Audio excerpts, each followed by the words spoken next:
Okay, we're going to get started. Let me welcome everybody. I'm Arnie Eisen, Professor of Jewish Thought at JTS, and I can tell you from the conference call I had with the panelists the other day that you're in for a very special treat, and that piano over there is on the stage for a reason. It's not just decoration, so there'll be an added special treat at the end of the program. Let me introduce this session this way. I teach Zionist thought. I'm in fact teaching a course in Zionist thought to rabbinical students and List College students at JTS this very semester. And when you teach Zionist thought, you generally divide Zionist thought into three different sorts. There is political Zionism, which is primarily concerned with questions of anti-Semitism and power, the welfare of the Jewish people. And we had a very powerful session, I would say, about power and political Zionism yesterday, and of course these subjects have percolated up throughout all the sessions that we've had. There is a kind of Zionism that we call religious Zionism, which subdivides into two, Messianic religious Zionism and non-Messianic religious Zionism, and we just had a panel on the relationship between Judaism and Zionism, and of course that subject also has been present to us throughout this convening. And now we're going to focus on the third sort of Zionism, which is known as cultural Zionism or spiritual Zionism. And the great founding visionary of that kind of Zionism was, of course, Echad Ha'am. And I want to mention three things briefly about Echad Ha'am that will lead us directly into the discussion that we're about to have. The first is, and this is often not understood, Echad Ha'am thought of the land of Israel as the spiritual center of the Jewish people, the Merkaz HaRuchani of the Jewish people. But his assumption was that the vast majority of the Jewish people would not live in the spiritual center for the foreseeable future. It was going to be a center to which Jews elsewhere directed their thoughts, their emotions. He called it the nerve center of the Jewish people. He was indebted to Yehuda Halevi and the Kuzari, who talked about the land of Israel in this way. The second thing about Echad Ha'am that's noteworthy is he thought that the renaissance of Jewish culture, which had to take place in the spiritual center, where the language of the culture was Hebrew, and that would then radiate out to the diaspora, and we're going to talk a lot about that in this session. But Echad Ha'am included in this notion of Hebrew culture, Jewish culture, what he called Hamusar Haleumi. He took Friedrich Nietzsche's notion of the Superman and he said the Jews have to be the Superman, the moral Superman of humanity. It has to be Or LaGoyim. You could not have Jewish culture without Jewish morality. And the third thing is, and here I wanted to just quote a sentence or two from Echad Ha'am's eulogy to Leo Pinsker from 1892, I believe, a passage of remarkable prescience where the Jews have already become emancipated. He has a dream. The Jews are emancipated, and Echad Ha'am dares to say the Jews are not only emancipated, they are happy. Jews are happy. But their Judaism has languished in the diaspora. Their Yahadut has languished.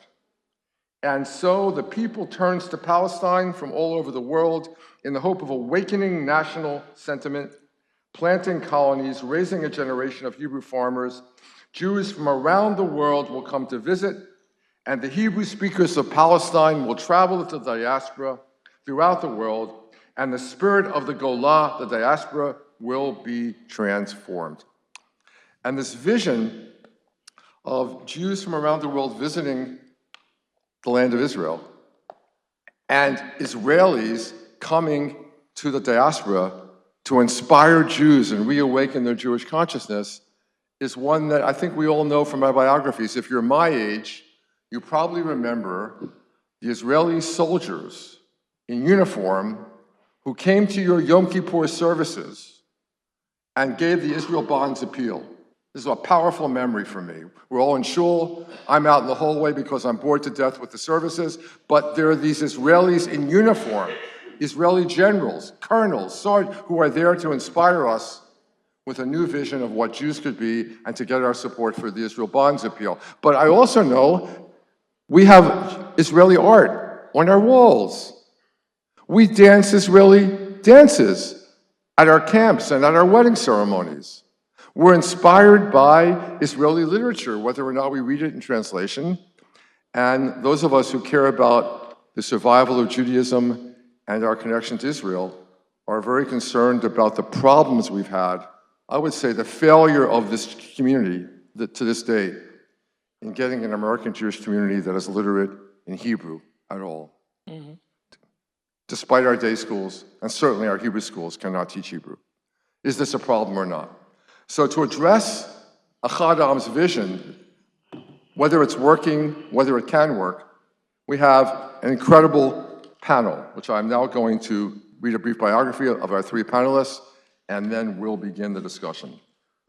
Matthew Lazar, on my right, the leading force of the Jewish choral movement in North America.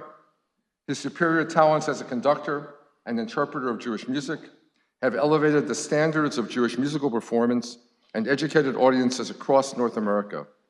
His visionary leadership led to the creation of the Zamir Chorale Foundation, the North American Jewish Choral Festival, and Hazamir, the International Jewish Teen Choir.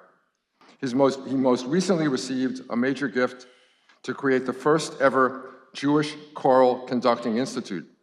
Mati has conducted most of the great cantors of the past generation.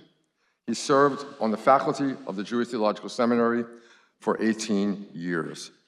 He'll be followed by Miriam Meir. Dr. Miriam Meir is Senior Lecturer of Hebrew Language and Area Coordinator of Jewish Languages at JTS. She's been teaching Hebrew language and literature at JTS since 2008. Having immigrated to Israel and to Orthodox Judaism as a child, she remembers vividly what it was like to learn Hebrew and Judaism from scratch, Ivrit bi'Ivrit, and is deeply committed to teaching Hebrew language, discourse, and culture as a key to Jewish learning and identity. The curriculum she developed at JTS employs the communicative method of second language instruction to teach Hebrew speaking, listening, comprehension, writing, and reading of texts from classical to contemporary. Her current interests include teaching the language of modern Hebrew poetry as a gateway to fluency, Hebrew grammar pedagogy, and second language acquisition and instruction for people with dyslexia. She is also a Hebrew translator specializing in the field of Jewish thought. And finally, Ruby Namdar was born and raised in Jerusalem to a family of Iranian Jewish heritage. His first book, Chaviv, from 2000, won the Ministry of Culture Award and Best First Publication. His novel, The Ruined House, won the Sapir Prize, Israel's most prestigious literary award. He currently lives in New York City with his wife and two daughters and teaches Jewish literature, focusing on biblical and Talmudic narrative. And as I hinted at a moment ago, at the end of the program, we are all going to be led by Mati Lazar in, what do we call this? An exercise in doing what this entire session has been about. But I'll leave further description of that till later on. So Mati, I'm going to turn to you first. Can music surmount the difficulties that we have in bridging Israel and diaspora? Is music a key to the realization of Achad Am's vision? I would say yes, but what else would I say, really? The actual title of this session is, I'm reading, Does Cultural Zionism Create Bridges or Create Barriers? And in typical Jewish fashion, I say yes and yes. Yes. Although it's not really creating the barriers, it's more exposing the barriers. Music is a very unusual force in our lives because it's a repository of memory and of an emotion. And as a result, it's like a Rorschach test. You don't need to see any text, you don't need to hear the text. The music itself will speak to you in a prediscursive way and reveal yourself to yourself because of the music. This is true Western music, Jewish music, any music will do that to you. So I'm going to give you a little bit of a test now, and I ask you now to, it's not a written test, just make sure that you pay attention to your own emotional and intellectual responses to those very brief moments at the piano that I will be providing you now.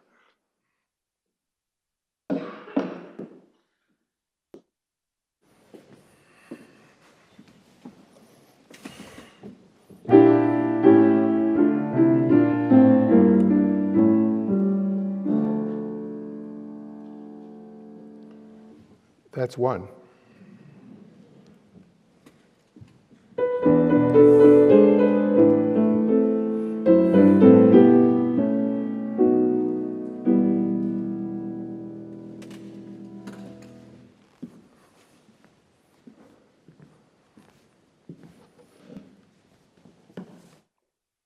No words were spoken, no text was sung.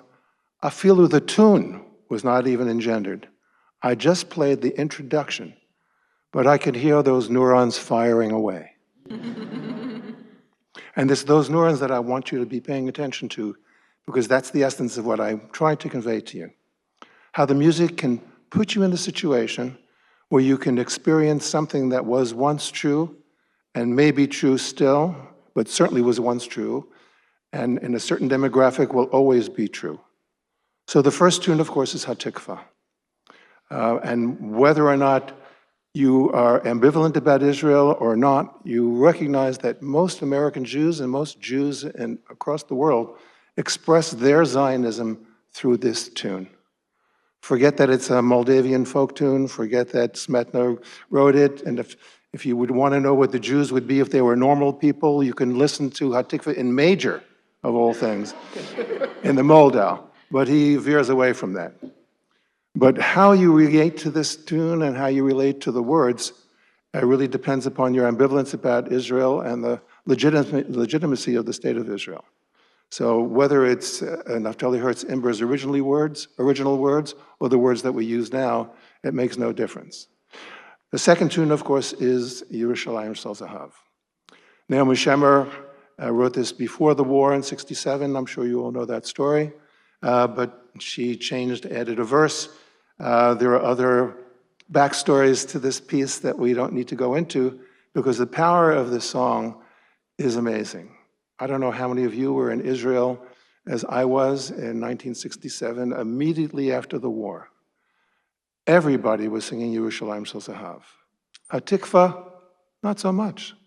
No one cared about Hatikva, because Yerushalayim Shel Zahav really reached into the spiritual and emotional and historical connection that the Jewish people have for Jerusalem.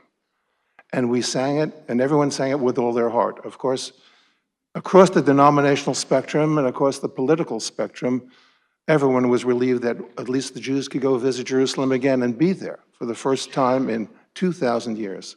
Now that's a statement that one doesn't really hear too much today, but those of us who were there have the obligation to remind people about it. Elie Wiesel has a great quote that expresses the depth of that. In typical Wiesel fashion, it's not a simple thing to hear. Jerusalem is for us what life is for the living. Ponder that for a moment.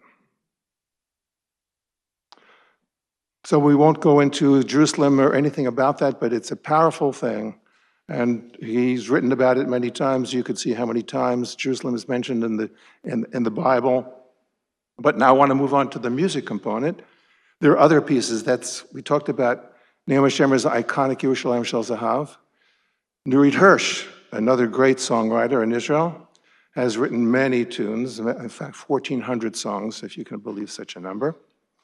You don't know all of them, I'm sure, but two of them are incredible. If I could play that introduction, which I don't want to bother to do, you would know it immediately. Oseh Shalom. What a mantra. And it managed to convey to people, religious, not religious, even on a Broadway show. I'm sure if you've seen that show about the passengers, I forgot what it's called now. Yeah. There was a whole litigation about that too, by the way, because it was illegally sung on Broadway.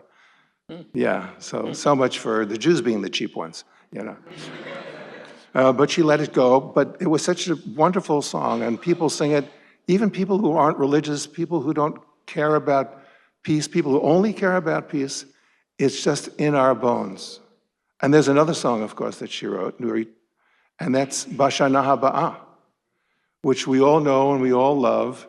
And I'm sure you would start singing it, although I wonder how many of you know the second verse, but we won't talk about that. Most of you do not know the backstory to that piece, and it's worth sharing. Nurit's songwriting partner is someone named Ehud Manor, was named Ehud Manor, and Ehud Manor wrote this text to honor his brother who was killed in the War of Attrition. And if you think about the words without the music, it makes sense. Bashana ba'a ne'shav al merpeset, we'll on the porch, and things will go back to normal in some way. And Nurit wrote this song, and he said, "You got it wrong." And she said, "No, you got it wrong." And she was correct. So imagine what this piece would be if Nurit hadn't changed the emotional tempo and hadn't changed the musical tempo of the piece. We'd have a completely different story. Now, I'm just mentioning some of these songs to re-stimulate your neurons to remember what it felt like to be unapologetically Zionist, to have an unobstructed love of the state of Israel. And I remember the good old days, or just the old days, where one could with certitude know that if you heard an Israeli song, it would mean something and you would be filled with pride or filled with emotional something. So I'm going to give you 3 examples of it. There are many, many more, and I hope that you have your own. Hava Nagila. Forget the fact that it's really a Hasidic tune, and musicologists have a field day figuring out how it came to be the way it is now. But in my memory, in my life, Hava Nagila was a sign that American Jews were welcome in mainstream America. When Harry Belafonte could sing Hava Nagila, not to mention with Danny Kaye. In fact, I once heard that Harry Belafonte told Danny Kaye that more people learned Hava Nagila from him than from any other source, which is possible. My personal experience, going to Ebbets Field and hearing Hava Nagila being played on the organ, to which my father said, well, maybe the Jews are safe in America now, because he remembers the days when Jewish ball players were mercilessly attacked. And then the third example is an example from shul, where you could go to shul on a Shabbos, and instead of hearing nusach, which is a word most people don't know anymore, you would hear Erev Shel Shoshanim being sung to Musaf Kedusha, all over, not just in Young Israel's, in every shul. Now, it doesn't really fit, but it was a way in which people had a catharsis, and they had I want to get the vicarious but real and authentic way of connecting their American Judaism with their love of Israel. Not to mention going to hear or dancing, as you mentioned before, Arnie, about Israeli folk dances with tunes. This was a way in which people expressed their love of Israel without even having to say Israel. Like Bashana Haba'ah doesn't even say Israel, but boy, oh boy, you know it's Israel.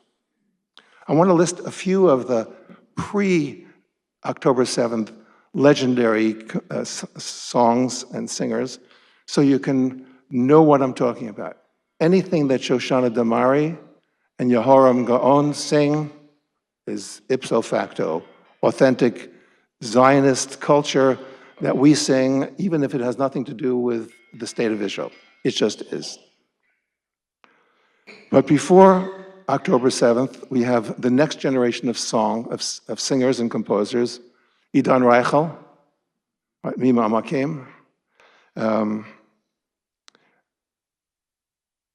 David Broza, Yehi Tov, even if he doesn't think so, but he still sings it. And Ishai Ribo, if you're up to date, with his Seder HaAvodah, and of course, Naomi's classic Al Kol Eila, but more about that later. And after October 7th, it's no longer these great songs by Naomi Shemer, who wrote for every war. And let's face it, the history of the Jewish people in Israel is the history of the wars of the Jewish people in Israel, and no one cataloged them more than Naomi Shemer. There are others too, like when Yoram Gaon sang, Ani maftiach lach yalda shali ktana. This will be the last war, but that was in 1973. So post-October 7, Am Yisrael Chai, in this new version, is the de facto anthem. We have V'hisha Amda, which is, of course, comes from the Haggadah, with its famous and much ignored text, in every generation they come to kill us. And I can't tell you how many Israeli friends of ours said, after October 7, I never realized what it was to be a Jew. I always felt I knew what it was to be an Israeli, but I didn't know what it meant to be a Jew. Hopeless and helpless. Yeah. And V'hisha Amda is one of those anthems. Of course, Achenu, which is not really emanating from Israel, but that's a tune that has now taken over everybody, anytime and every time, as we should be doing now, thinking about the Chatufim, the hostages. Now, a year plus. Hard to believe that we have American hostages, American Jewish hostages, who are still there, or that people can go on with their lives. I wasn't going to say this, but my friend Miri here suggests that I do. If you're not thinking about Israel and you haven't been to Israel since the war, you're living outside of Jewish history. You may be participating in American Jewish history, but you're not living the Jewish history is now being written in Israel. So I want to talk about the power of music to build community. Because music is music, when it's combined with text, you have a Venn diagram at its highest level. You know, on Yom Kippur, the Kohen Gadol, the holiest person, would go into the holiest place on the holiest day, and you had this confluence of holiness. When you have text that resonates with you to one degree or another, and you have music that is manipulating your emotion, this is really the ideal of what choral music is about, vocal music. Two sides of the brain actively working together, where you have the emotional hook and you have the processing data part. And when those two things combine, for good or not so good, you have community. And what we need now more than ever, I'm sure you know, is more trans-denominational, meaning pluralistic, and especially now trans-political opportunities and moments of togetherness. That's what we're in it for. That's what we're all doing here, and I think that's what music has a role to play in. I'm going to speak about my personal connection to that.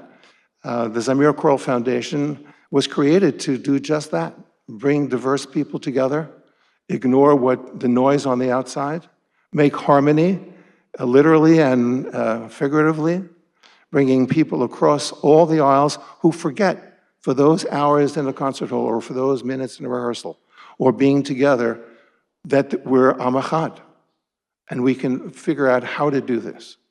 So, how to educate. Here's the favorite part that I want to share with you. One of our programs for the Zamir Choral Foundation is called Hazamir, the International Jewish Teen Choir. Arnie was kind enough to mention it. This great paradigm of Hillel, Im ein ani li mili, im ani rak la'atzmi ma'ani, and of course the now ubiquitous out of context, Im lo achshav ematai. But Im lo achshav ematai is not necessarily the Jewish component of this. The Jewish genius, the Jewish uniqueness is in that dialectic of the first two. The particularism and universalism, and not leaving one off for the other. Yes, the weight sometimes needs to be 90% in one direction and sometimes 90% in the other. But we need to be paying attention to that as the uniqueness, and it needs to be taught, it needs to be learned. And one of the great things that I get a chance to do is to commission music, and I commissioned a piece based on this text where sometimes some of the singers are singing Imena Nili Mili, and the other part of the choir is going, you think so? Yeah. Amani Rakala Atzmi Ma'ani. And they combine and they're singing it at the same time. And they're having this intellectual conversation, which they've studied through our educational notes. But they're singing, they're having this dialogue while singing to each other. Now, when you have Israelis and American teenagers or adults being together like that, it can reward itself as only synthesis can do. Not that we solve the problems, but it's a positive way forward. In my remaining 1.5 minutes, I'm going to just mention that music is overpowering and can destroy the meaning of the text. And this is what I mean.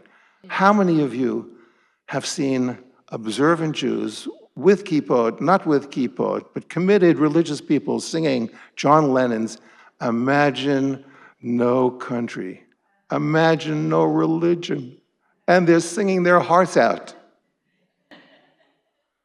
So the answer to the question is, I think, Jewish education and Zionist education will delineate the line between whether we have bridges or we have barriers.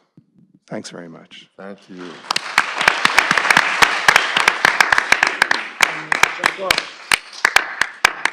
So Miriam, you're a teacher of Hebrew, a lover of Hebrew, and you're a translator. Can we do this? Can we link American Jews to Israel with Hebrew language, or are we going to have to do without Hebrew knowledge and Hebrew literacy? Can we live in translation? No. Ruby? No, sorry, I'm not serious. About 10 years ago, into the mic. Yeah. It's okay. About 10 years ago, this is better. In what seems now like before the flood, in so many ways, a prominent American intellectual approached me to teach him Hebrew. And in our first conversation on the phone, I said, the mic to me. And in our first conversation on the phone, I said, why would you want to learn Hebrew? And he said, well, you're not supposed to ask me that. You want a job, don't you? But then, he did consider this for a moment, and he said, well, because Hebrew is the language of Jewish culture. And not Israeli culture, not Zionist culture, Jewish culture. It was such a simple answer that in fact, it surprised me how simple it was. After several lessons in which indeed the person was as brilliant as I thought he would be, he decided that he really could not afford the time that is required to learn another language at his age, or in general. And so he said, I'm really sorry, but I think learning Hebrew was my version of a red sports car. And I think this is probably, our problem. I went back also, following Arnie's Achadam and our entire panel here really being something of an Achadam tribute, I think, or continuation. I went back a little bit and read some again and reread some. And, what he envisioned it's a resounding success.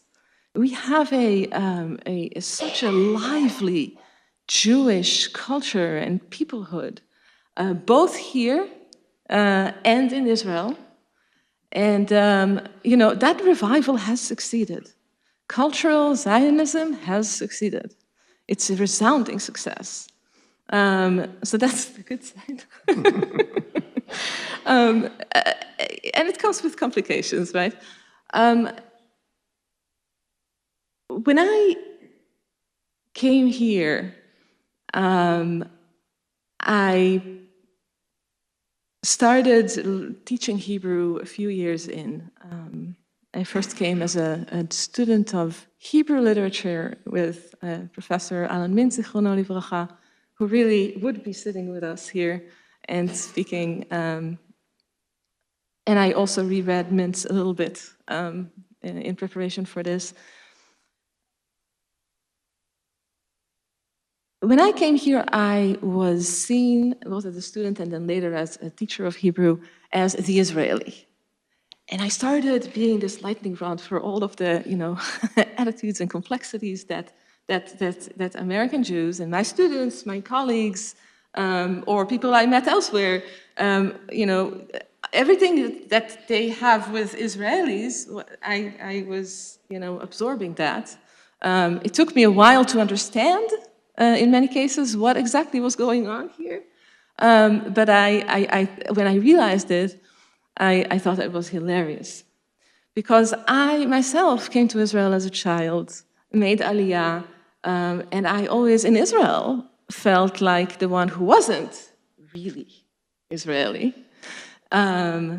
Even though no Israeli has ever been able to detect any foreign accent in my Hebrew, because I came, in time. But when we came to Israel, I think this was probably the most joyous time of my life. It is a lot like that love that you envisioned. That was that you described. It is what my parents felt. That it's what brought them to Israel. Coming to Israel and realizing that dream, right? There is this dream of this country, of freedom, of tzedek also, of values, of living a full Jewish life. My parents were ecstatic. I, as a child, was absorbing that. I was accepted warmly by, a very diverse absorption center community with people from really everywhere. Our friends naturally were the French-speaking ones, so Moroccan immigrants were mostly, and some from French, but also originally from Morocco, were our main friends there. But it was the most joyous time, really one of the most joyous times of my life. And I think that as I teach Hebrew now, I keep going back to that moment.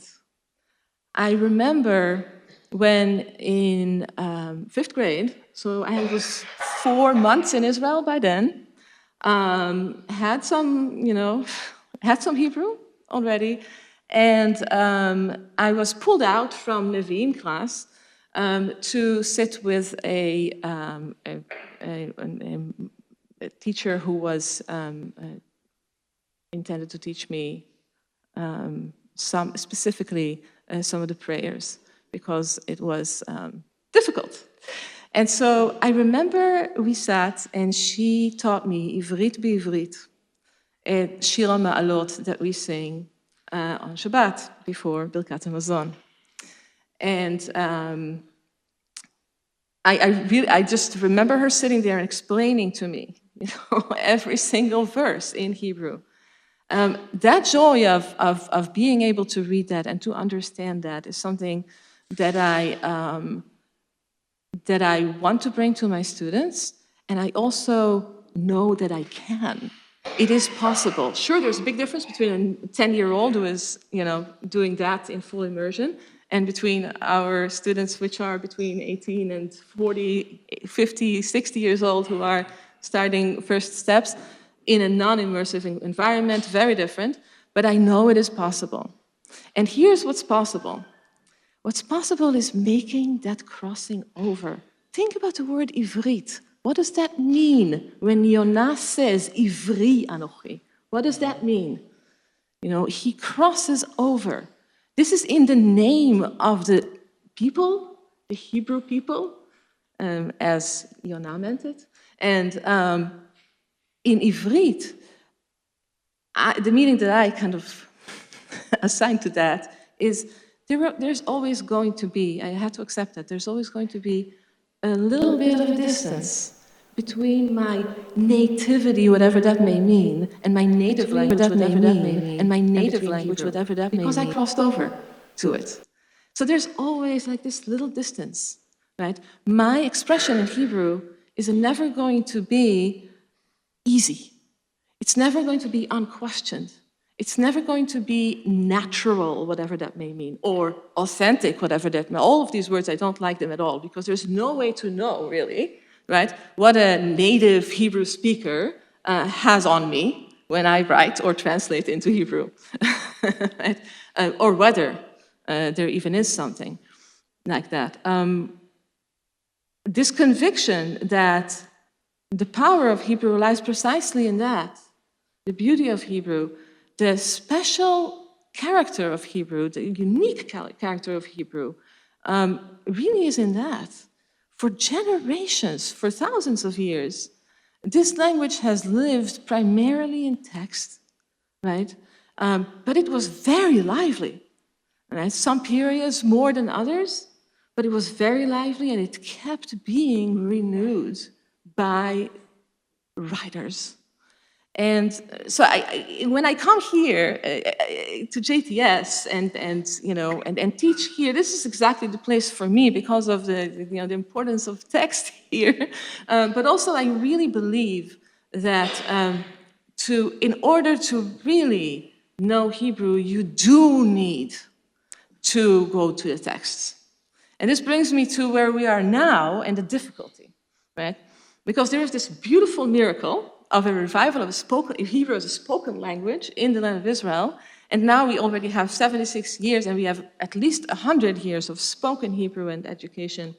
And a whole new development here is so much faster, right? Because the language as it evolves when it's spoken, it is at a much faster speed than any other language, right? And then if it is written only. And, naturally, we have this bifurcation, right? There is, you could continue to read the texts, but then there's also a language that's evolving in Israel. And the longer the time, the more time passes, the more there's this tendency to distinguish between what people like to call modern Hebrew and what people like to call biblical Hebrew, which is a false dichotomy, all right? And I've been thinking in the lead up to this conversation here, why are people so invested in making that dichotomy? And I think we have to acknowledge, or I want to acknowledge here, something that I've been feeling from many people, American Jews, and I think it's valid to feel that, in a sense, Israeli Hebrew has monopolized our national language. And, and that's okay. That's okay to feel like that. That's, I think that we should say that out loud. And I think it's healthy to say it out loud. And I think it is a good starting point for learning Israeli Hebrew. My students frequently ask me, why do I need to learn to speak?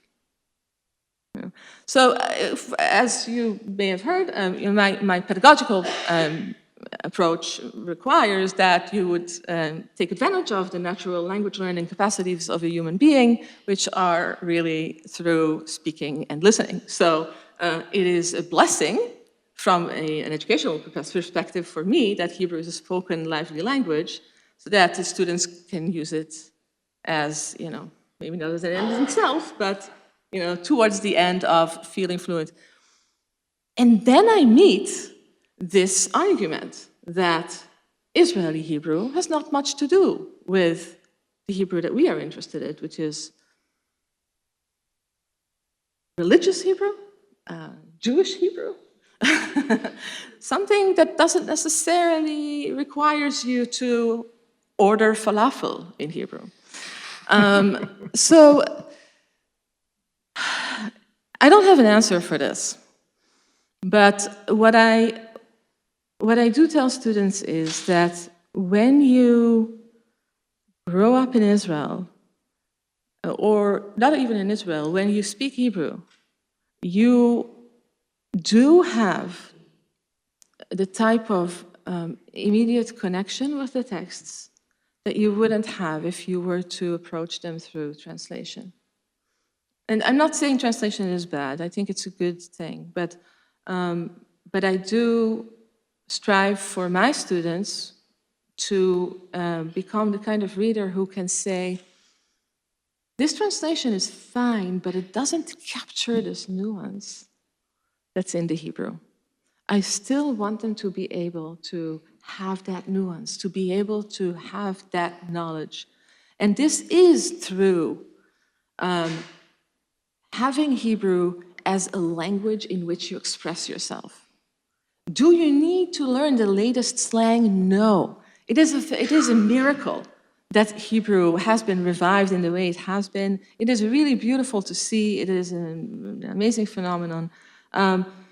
But I disagree with this idea that we have to, there seems to be, on one hand, oh, this is Israelish or whatever. It's not Hebrew.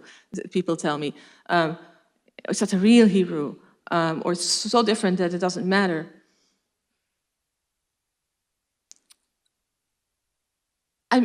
I don't think we need to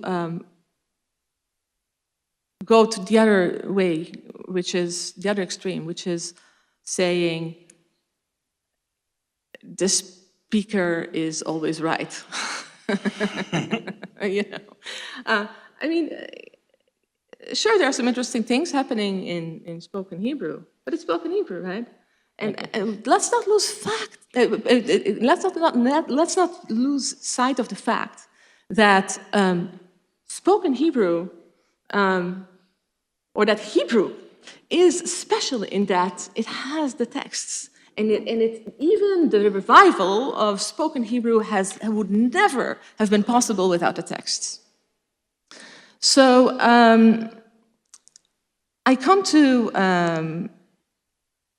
teach Hebrew at JTS, and I am faced with I realized very quickly that my students work with this dichotomy and have Ben Yehuda as this,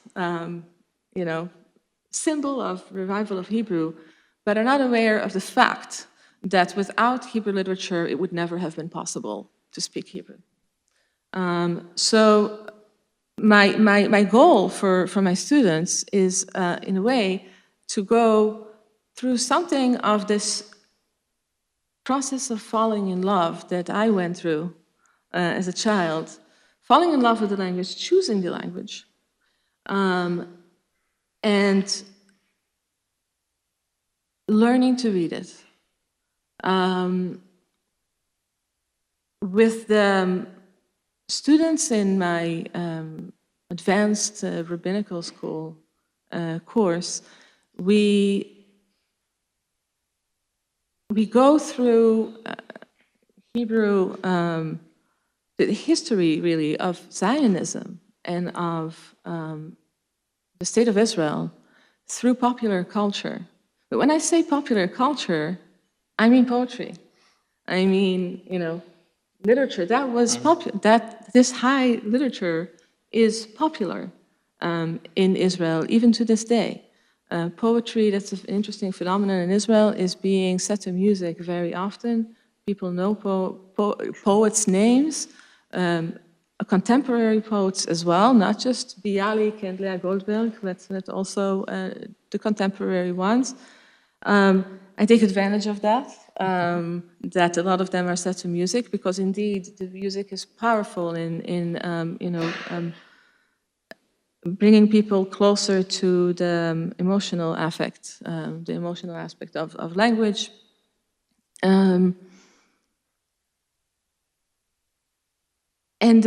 This is what I will end with. The first thing that we learn in that course is Bialik's To the Bird. It is the first poem that Bialik published, with Chad Am's enthusiastic support. And it was in 1891. Bialik was a teenager still. It is a brilliant poem, and it is an important one in many ways. And we read it. In that poem, Bialik is speaking to the bird that is coming from the land of Israel back, now it is springtime, right? So he is sitting in Europe, in Odessa, and he is speaking to that bird, and he asks the bird about his brothers that are sowing with tears in the land, in the faraway land. And he's asking, did they reap with joy? Or are they still in the suffering that we are feeling here? And so, of course, I mean, maybe not of course, but generally, I think my students, and some of them sitting here, I think people are touched by that. I think my students are definitely very, very moved by recognizing the text, the intertext here, and also we ask the question, and we ask it again, 130 years later, we ask it again. Is this that dream of Zion, of the land of Israel, has that come true? And we talk about how when you have this powerful dream, if you realize the dream, in a sense, you also lose it. And so it is a moment, I think, now, when we all feel in crisis, here and in Israel. I'm going to pronounce this word correctly. In Israel, there is a profound melancholy about the future of Hebrew. There really is. And people are speaking about diasporic Hebrew. Mm-hmm. So, diasporic Hebrew, about, suddenly are seeing themselves again as maybe in diaspora in a deeper sense, in exile. So, sorry to leave on this sad note, but I do think that those treasures in our literature can guide us and help us navigate this very, very difficult moment. Thank you.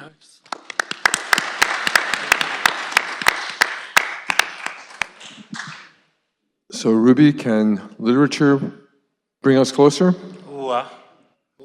It's a good question. Hi, everybody. Can everybody hear me? Yes. Good. Hi. I think I was brought here to rain on everybody's parade, but with Miriam's ending, half the job is done.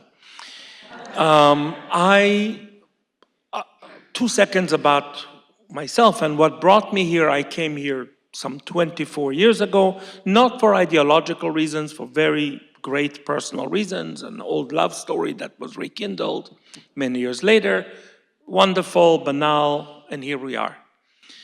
And so over the past 20-some years, my project, literary and intellectual, was actually thinking about this question and trying to understand and trying to prophesy, although we all know prophecy is always going to be wrong, and interpret. I never thought of my work as a bridge, but perhaps it was.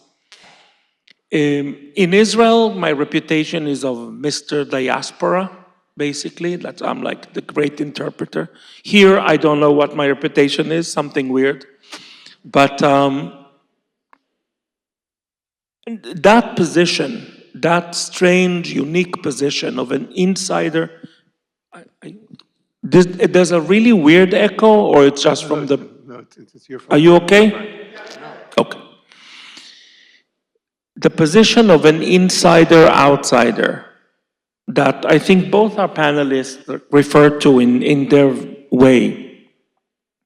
This Archimedean point outside of this culture or that culture.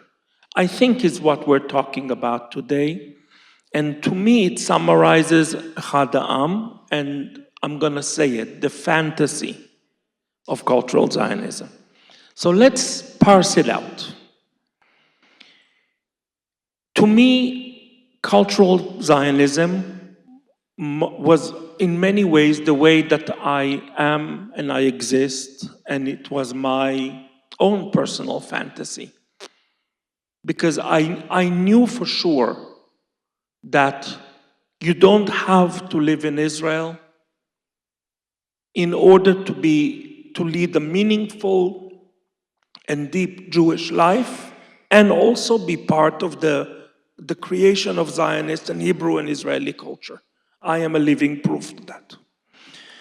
On the other hand, there was always a gnawing suspicion that it is a solution, that it's something artificial that is meant for select few, and that it cannot really exist without a real foundation of political Zionism, which everybody now, except for the right wing in Israel, cringes when they hear the word political Zionism. However, as Arnie pointed out, even Echad Ha'am himself, the great prophet of this ethereal entity,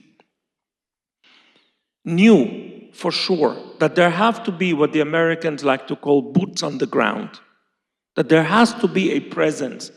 And I don't think the presence could be those 12 German Jewish professors, Brit Shalom, 11, 12, depends how you count, brilliant people, one by one, yes? That is not going to be a cultural, spiritual center for the Jewish people in Palestine, in a region that is by no means a leading region in world culture, and they would probably choose to speak German anyway. The revival of the Hebrew, the revival of Jewish identity as a national identity, whether you like it or not, people try to bypass it by the term peoplehood. Strange term that doesn't even have a translation into Hebrew. There is no term for peoplehood in Hebrew. They say amiyut. It's not the word. All of these are efforts to bypass the idea of Jewish nationalism. And when I hear of cultural Zionism, I also think of people who call themselves culturally Jewish, which of course some of the most impressive Jews of the 20th century were exactly that, culturally Jewish, meaning free of what they viewed as the shackles of religion and nationality, preserving a certain set of cultural and moral, ethical building blocks, Jewish building blocks for their universal identity. And the fantasy is that the Echad Ha'am suggests that maybe we could build a collective identity based on this. I think this fantasy exploded in our face. It's been disintegrating. It has been already, I definitely recognized that it's a fantasy, it's my fantasy, but it's an empty fantasy, even before October 7th. And after October 7th, everything changed, although nothing really changed.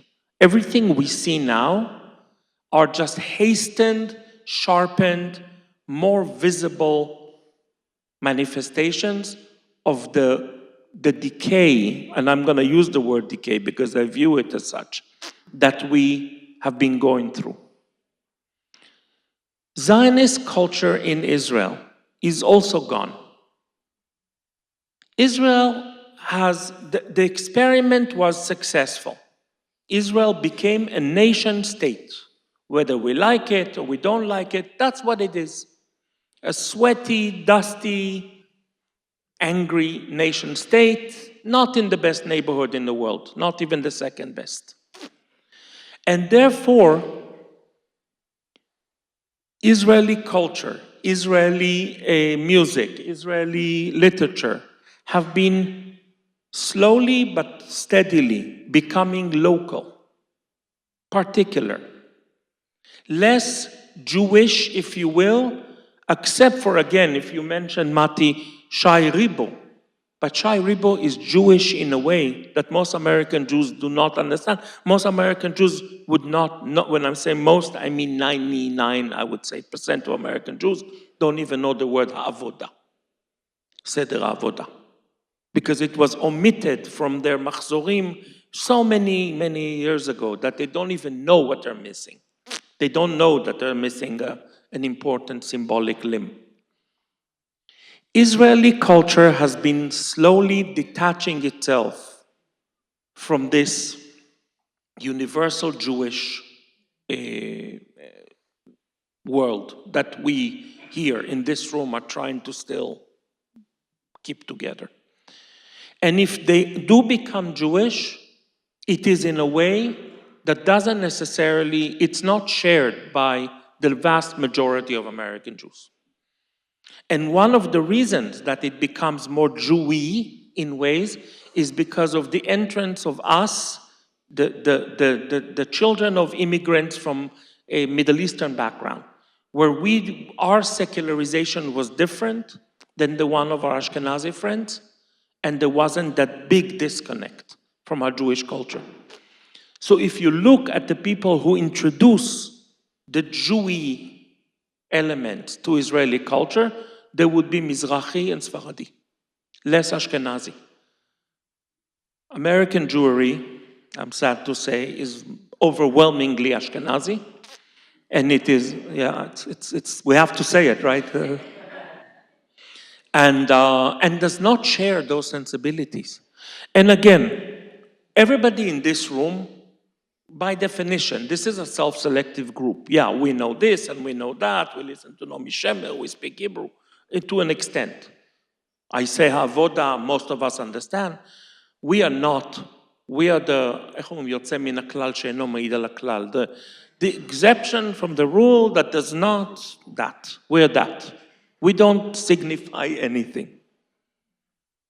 Now, it's not only that in Israel, we gave up on the fantasy of being a cultural beacon to the world, because the yoke of normal existence is too heavy. It's too heavy. It's a fantasy. It's a seminary room called identity. It is not an identity that exists on the ground.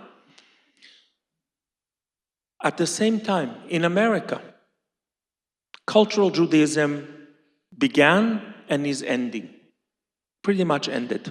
Again, we are not the representatives of anything.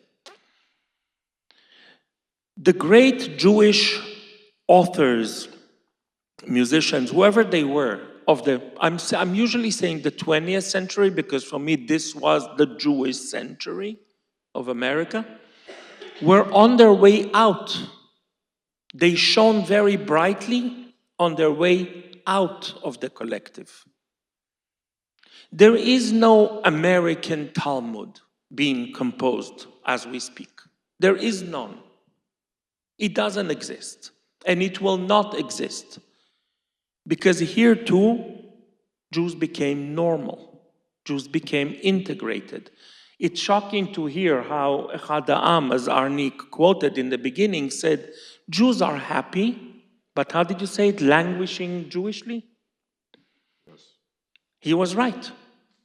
Prophetic, true. We are not the example. Does Hebrew literature, which is my field, what the field I gave my life to, is it really a bridge? I will tell you that it is not read in America so much. It doesn't resonate so loudly. People heard of Amos Oz, people of my age, the young, they will never know what you're talking about. David Grossman made a little splash. Ayelet Gundel Goshen sold a bunch. I don't know how many of you read her. And everybody loves to love Edgar Keret. That's the one name that crossed generations. Israeli literature is not a hot commodity, not at all. And I'm not even talking about the boycott today, officially. There's the letter, 1,000 writers, most of whom, I'm not going to say it, but who are like, let's boycott Israel and destroy the literary ties with Israel. So now it is going to be impossible to publish Hebrew literature in America, period. At least for a few years. But even before that, nobody really cared. Our drama was not interesting. We are not a pet minority of the cultural bourgeoisie of America. It wasn't interesting to the publishers. It wasn't exciting for the readers. The bottom line is pretty bleak. I think that the connection, the ties between that ex-cultural center, spiritual center in Israel, and between American Jewry is being severed. It was dwindling, and October 7th severed it. Some of us will remain very connected and actually became more pro-Israel, more Zionists, more this, more that. Small percentage. Others will start their new Jewish community life and intellectual life that will not only not be connected to Israel, but will base a lot of its core on being anti-Zionist. And I think that I don't enjoy it personally, but I recognize that it's a legitimate way of being Jewish. And the large majority, we're going to lose to indifference and ignorance. Ignorance and indifference. And I don't know what we can do about ignorance and indifference. Because it's not only an ignorance and indifference to what's happening in Israel, but it is also, I was planning to finish, but I'm gonna keep talking. Good. Oh my God, so much can happen in 2 minutes. Go to roll, go. Thank you. Not only, it's not only ignorance and indifference towards what's happening in Israel. It's Jewish ignorance and indifference. I will end with an unpleasant little anecdote. I remember, sorry, I have to justify when I first came to this country, I taught Hebrew school. Something that was exotic, again, for me as an Israeli. I mean, Hebrew school, Sunday and Wednesday. In a Reformed temple in Brooklyn, it was an experience. I wrote a whole novel about it. So, the kids were amazing. Sweet, smart, polite, curious. I loved them. We studied the Hebrew alphabet through the entire year. Why? Because they would forget. They will time and time forget. They would unlearn the language. Whatever we enjoyed learning together on Wednesday was completely erased from their mind on Sunday. Now, these are brilliant kids. You know, this is Park Slope. This is their very intellectually pampered kids. This is not. And yet, their minds refused to contain the Hebrew. It is very telling because they felt, they sensed that this is the end of that era, that they are sent to Hebrew school out of instinct, reflex, guilt, inertia, but not for the true love of the language, or it wasn't even clear to them why they need to learn this bizarre Semitic language. I believe that American Jewry needs to now focus on itself. It is not the connection to Israel, I'm afraid. that will sustain the majority, it will sustain a minority. And the question is, how do we, is there a way, gain back some of those many Jews that we lost to ignorance and indifference without counting on Hebrew, Naomi Shemer, Amos Oz, David Grossman, because they do not resonate anymore. I'm really sorry to end on this note, but... Thank you.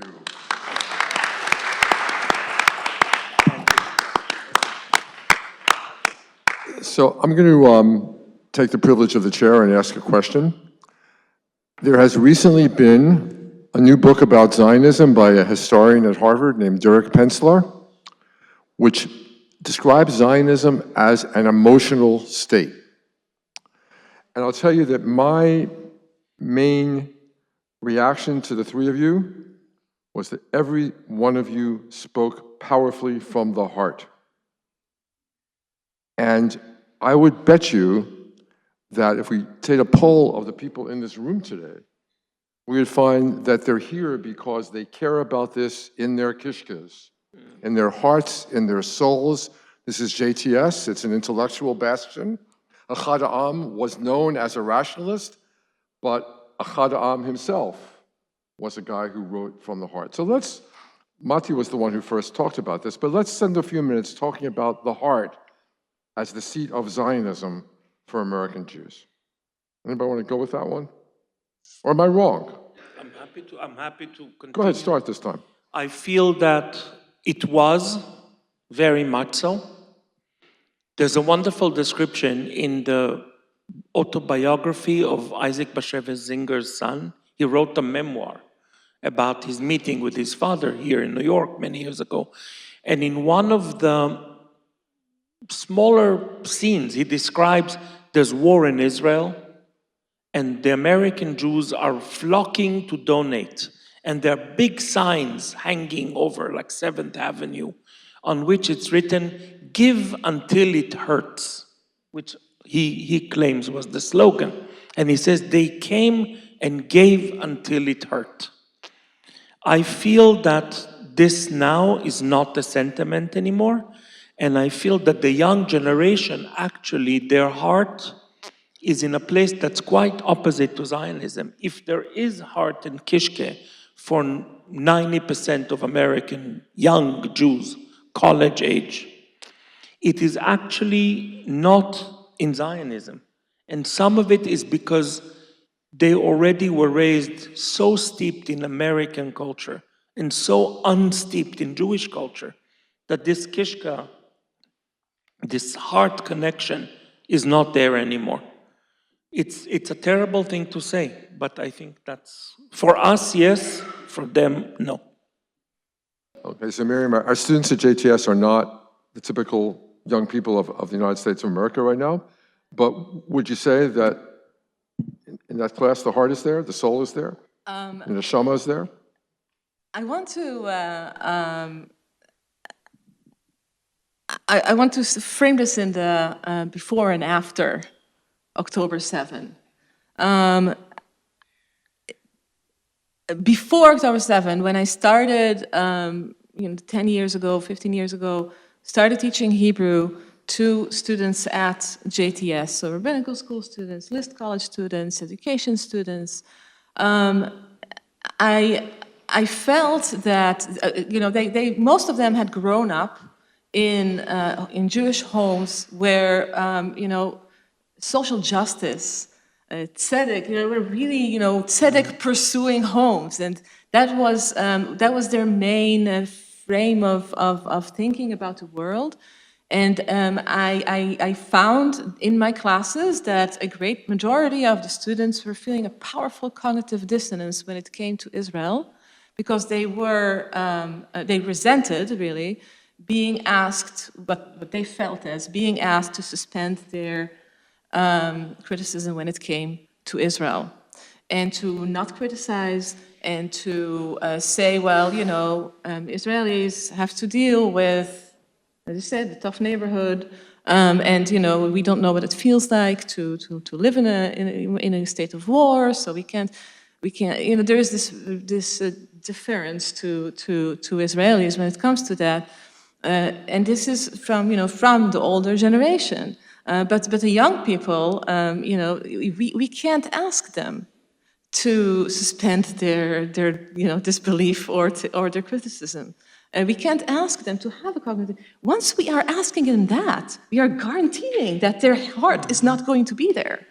So in a sense, I think there is a. I'm really sorry to say it, but it's a profound failure of education here, that we weren't able to be open enough to the criticism that is in Israeli discourse.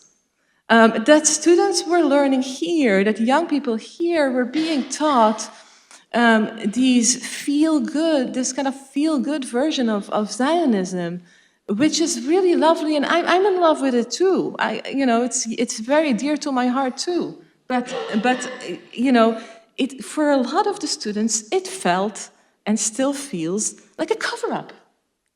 And it feels like we're trying to ease out the real, very difficult questions, moral questions, ethical questions that Israel is dealing with.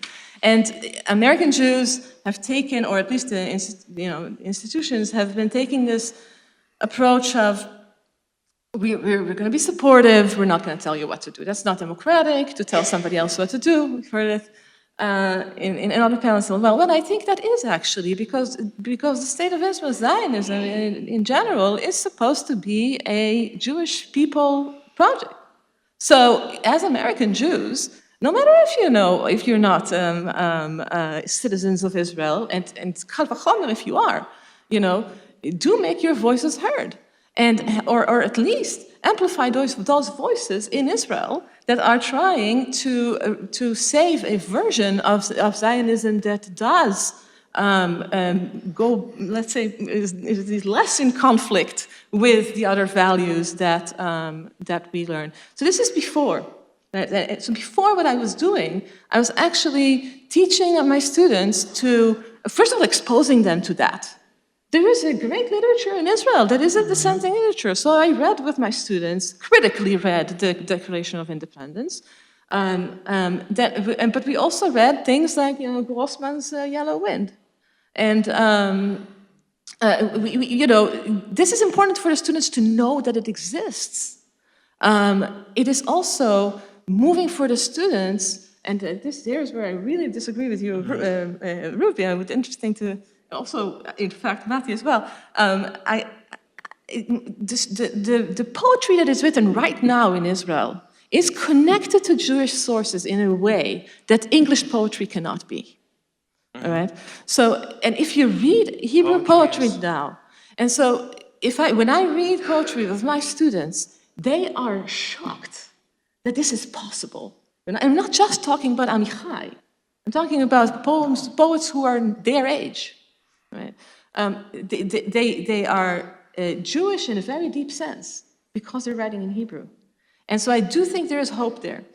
After October 7, I feel that our students, at least, we spoke a lot, I think, in this conference between the universalism and particularism, and I think there is a powerful drive towards particularism because people feel very torn, and people feel like their progressive homes are no longer accepting for them. That it's very hard to hold a position that is, strangely now called centrist. But they come under fire no matter where they are, and in fact, I feel that there is something consoling to them, and they feel more connected when we read Hebrew literature coming from Israel now, because in a deep sense we are going through similar things. It's of course very different to live there and here, yeah. But I think that there's actually more of a sense of we need the same or similar things, or at least similar things help us, and these things are in fact poetry. So. I'm going to respond in a completely different way. I think that education is the key. And it's amazing to me that of all the students that we work with and all the adults that I come in contact with, when I ask the simple question, what do you mean when you say the two-state solution? The overwhelming majority of people say Israel and Palestine. They are so ignorant, completely ignorant of Resolution 181, paragraph 1, subparagraph A, which says very clearly and very specifically, a state for Palestinian Jews and a state for Palestinian Arabs. Well, we accepted that in 1948. We accepted it ever since. We accepted it even during the Peel Commission. Our other side has not accepted it even once. So I think education is a very important part. There are moral questions to be asked for sure. You know, there's a moral question that goes back to the Lamed Hey. What if we had killed that Arab guy? With 35 soldiers have been killed? People talk not about that. People talk about they left too late, they should have aborted the mission, they didn't, but that's the moral question. But when it comes to the Jewish state and the legitimacy of the Jewish state, it's shocking to me that no one is willing to say, when we hear someone say, there has to be a pathway to peace, well, there is. It's called Resolution 181. It's a two-state solution, and no one, now we're talking politics instead of art, but no one is willing to say, overtly, you have to accept a Jewish state. There was a time when it was said publicly. It's not being said publicly anymore. And that, for me, is the really direct lack of education. And to me, that's what it's all about, as I kind of said before. I'm just choosing one small part. So when we teach Megillat Ha'atzmaut, we get this great David Ben-Gurion moment, we get a chance to explore what is the partition plan? Or when we say and teach or have other people sing Tfilah L'Tzahal, what does that mean? To what are you connected? This is, as everyone here knows, we're in the top 0.1% of American Jewry. But if students, and I know a lot of students who say they were lied to in summer camp, and I say, what were you lied to about? They don't have a clue. They absolutely don't know anything. When I ask them, how many times has Mahmoud Abbas accepted a Jewish state? They say, well, that's not important. I think that's our issue when it comes to the nitty-gritty. And if I could be a little bit medagdek here, and that famous phrase, tzedek, tzedek tirdov, it's not tzedek, comma, tzedek tirdov. It's a mercha tipcha. The second tzedek is the exact opposite of the first tzedek. Now, that's Levitical wisdom. No rabbi shaking your finger at you. That's look at both sides, check it out with fact, and then see where the chips fall. And I think I just want to say one more thing, if that's okay, because it's about the emotion. And the emotion is only there if it's conveyed through the educational system or the family. And that is what's missing. People who do the pro forma, as you were saying, Ruby, they don't know where they're, and it is guilt. They knew enough to have guilt, but they don't have, yeah, but that guilt is not sufficient. And we can't be in a situation where we're asking people to lie to themselves, but we don't want other people to be lying to them as well without giving them an educational response. Well, that was a great segue to the very next session of the convening, which is going to be about education. But before we get there, and before we go eat something, we're going to do one more thing to conclude this session. So I'm going to ask Rabbi Gordon Tucker to come forward. And in a moment, Mati is going to go to the piano, and we are all going to sing.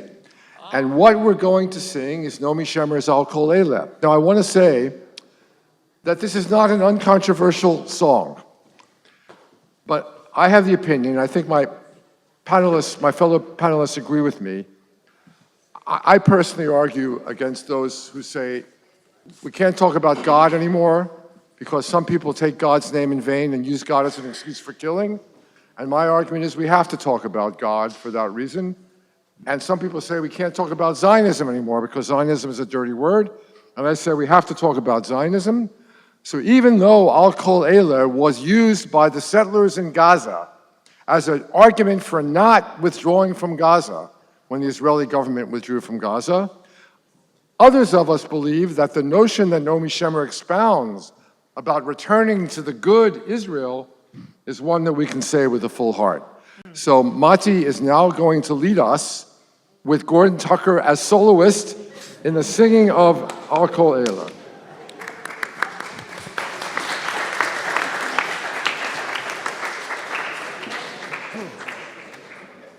Can And you you're all going to chime in for the Pismon, yes?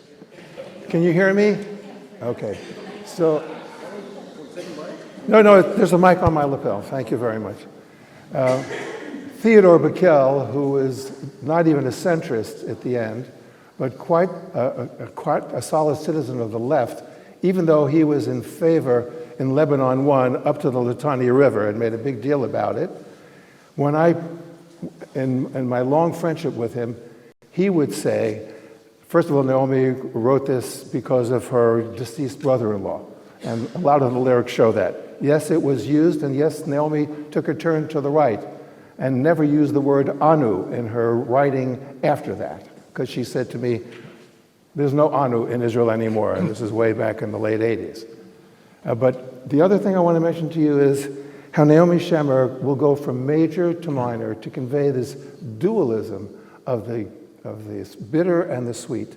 And as Theo said, the message of the dialectic of bitter and sweet is more important than any personal idea.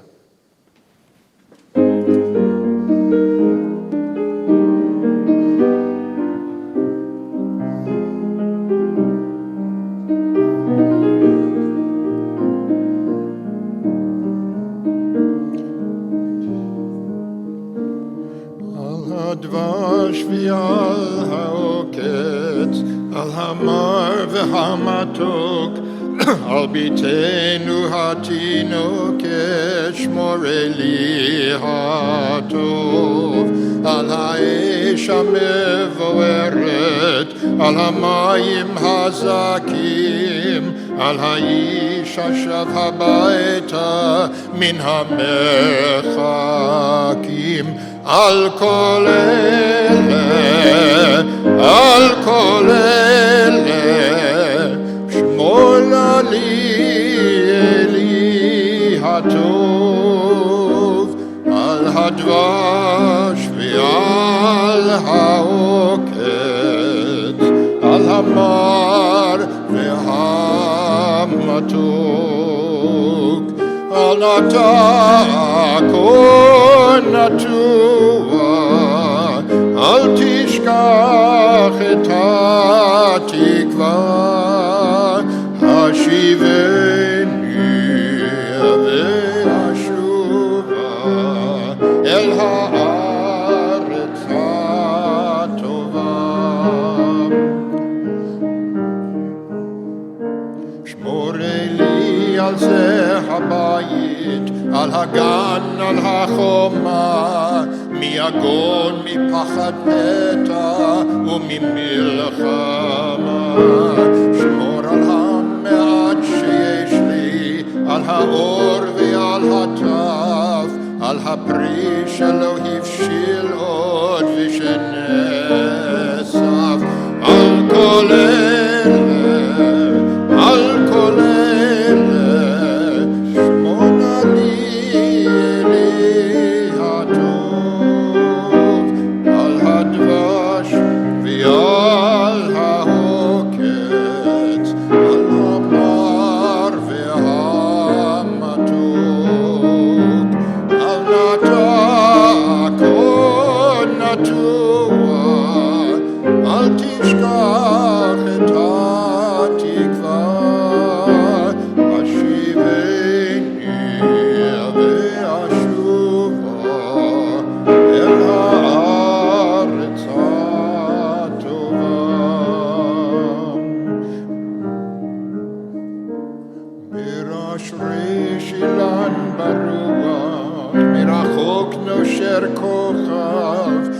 משאלות ליבי בחושך נרשמות עכשיו. אנא שמור לי על כל אלה ועל אהובי נפשי, על השקט, על הבכי ועל על זה השיר, על כל אלה, על כל אלה, שמונה לי אלי הטוב, על הדבש ועל העוקץ, על המר והמתוק,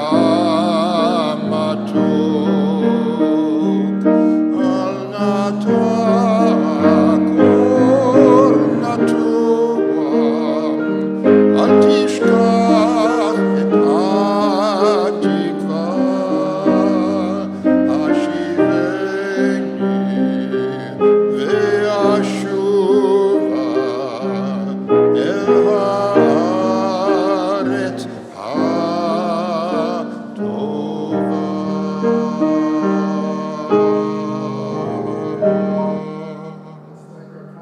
And our soloist.